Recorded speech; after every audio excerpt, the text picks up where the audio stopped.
जोहार। कहते हैं अगर झारखंड में पारा गर्म है मतलब बात 1932 खतियान की हो रही है और फिलहाल ऐसा ही है। अभी अभी भाषा विवाद खत्म ही हुआ था कि फिर एक बार 1932 खतियान का जिन बाहर आ गया है, जिसको लेकर सरकार व विपक्ष आमने सामने है। भाषा विवाद खत्म होते ही एक बार फिर 1932 को लेकर आंदोलन तेज हो गया है।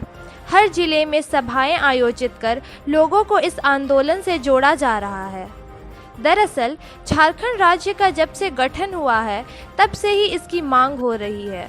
पर क्या है यह 1932 का खतियान? आइए समझते हैं। 1932 में जो सर्वे हुआ था उसके आधार पर ही झारखंड में झारखंडी परिभाषित हो, इसी को आधार बनाकर स्थानीयता परिभाषित की जाए। पर 1932 खतियान को समझने के लिए आपको थोड़ा इतिहास समझना होगा। दरअसल भगवान बिरसा मुंडा के आंदोलन के बाद 1909 में छोटा नागपुर काश्तकारी अधिनियम यानी CNT एक्ट बना। इसी प्रावधान में यह व्यवस्था की गई जिसके ज़रिए आदिवासियों के ज़मीन को गैर आदिवासी के हाथों में जाने से रोका गया और यह आज भी यहाँ के भूमि अधिकारों का मूल मंत्र संविधान है। झारखंड बनने के बाद 2002 में बाबूलाल मरांडी ने 1932 का खतियान लागू किया तो उस दौरान खूब प्रदर्शन हुए, जगह जगह आगजनी भी हुई। फिर यह मामला हाई कोर्ट तक पहुंचा और कोर्ट ने इसे अमान्य घोषित कर रद्द कर दिया। फिर यह मामला कई सालों तक ठंडे बस्ते में पड़ा रहा। कई सरकारें आईं और गईं।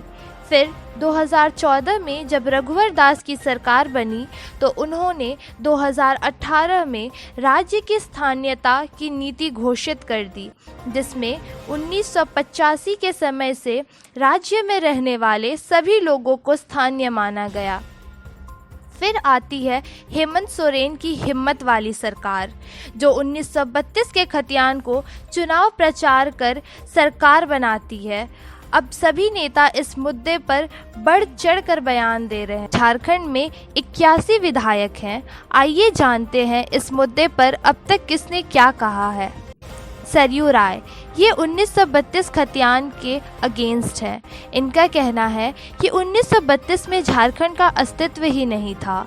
रघुवर दास वैसे तो इन्होंने अपने कार्यकाल के दौरान 1985 को लागू किया था, पर हाल ही में इन्होंने राजनीतिक रोटियां सेकने के लिए 1932 लागू करने की बात कही। सुदेश महतो वैसे तो ये अपने बयानों से 1932 खतियान के समर्थक मालूम होते हैं, पर 2018 में बीजेपी गठबंधन में 1985 लागू किया था। जगन्नाथ महतो कट्टर समर्थक। बाबूलाल मरांडी 2002 में 1932 खतियान लागू करने वाले बाबूलाल मरांडी इसे अपने सबसे बड़ी भूल बताते हैं और अब 1932 की मांग करने वालों को JMM का गुंडा बोलते हैं। मामला यहीं शांत नहीं होता। भाषाई आंदोलन से उभरे जयराम महतो वर्तमान में 1932 खतियान की मांग करने वाले सबसे दिग्गज नेता हैं।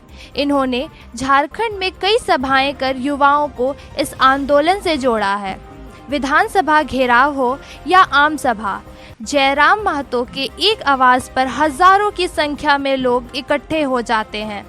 बहरहाल जो भी हो, देखना यह है कि कब तक झारखंड को 1932 का खतियान हासिल होता है और उस समय कितने नेता समर्थन करते हैं और कौन कौन से नेता विरोध करते हैं।